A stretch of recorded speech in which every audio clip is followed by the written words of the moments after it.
आमिद गिसी फरमान आवेद सरदार अख्तर जान मेंगले नाम no fly लिस्टचा नकशगे हिलाव तौहीन आमिद गिसे पिटीशन समाहत हाई कोर्ट बितर साजिद तरीन एडवोकेट दलाइल पद आमिद गिसा सेक्रेटरी दाखिला और DGFIA फरमान दाता है कि आयु की पीर दा एफिडेविट जम्बिक ने आमिद गिसा गोश्त के अगा पीर दा फैसले सर अमल दरामद नबी सरदार अख्तर जान मेंगले नाम नो फ्लाई लिस्टचा कशक नबी गुड़ा सेक्रेटरी दाखिला DGFIA हिला तौहीन आमिद गिस कार्रवाई बिंदाद करें इन्हें आमा आगा हसन बलूच जमील रमज़ान और ईदिगा विकला हम मौजूद बुतगा जस्टिस गुल हसन तरीन जस्टिस सरदार अहमद अली मियाँ हवार बेलचा एक केस से समाअत कुता साजिद तरीन एडवोकेट समात पदगुश्त पार्टी क़यादत जुल्म हिलाफ तवार चिस्कन गचा दाश्त कनक नबी आमिद गिसे फरमान नाफरमानी नज़रअंदाज कनक नबी।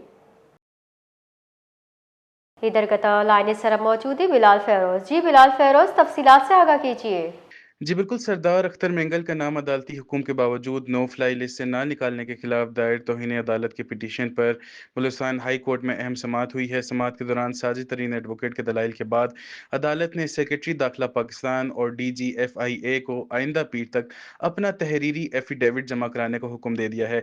अदालत ने वाज़ेह हदायत देते हुए कहा है कि अगर पीर तक अदालती हुक्म पर अमल ना हुआ और सरदार अख्तर मेंगल का नाम नो फ्लाई लिस्ट से ना निकाला गया तो अदालत सेक्रेटरी दाखिला और DGFIA के खिलाफ तौहीन अदालत की कार्रवाई जो है वो शुरू करेगी।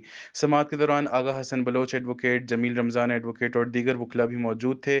जबकि समाअत के जो है मुकदमे की समाअत जो है जस्टिस गुल हसन तरीन और जस्टिस सरदार अहमद हलीमी पर मुश्तमिल 2 रुकनी बेंच ने की।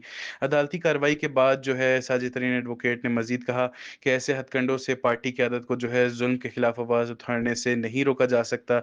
इनका कहना था कि अगर अदालती अहकामात का एहतराम ना किया गया तो इसे जंगल का कानून कहा जाएगा। हम अदालतों के अंदर भी और आवाज़ उठाएंगे और अदालतों से बाहर भी जो है जुल्म के खिलाफ जद्दोजहद जारी रखेंगे। जी बहुत बहुत शुक्रिया बिलाल।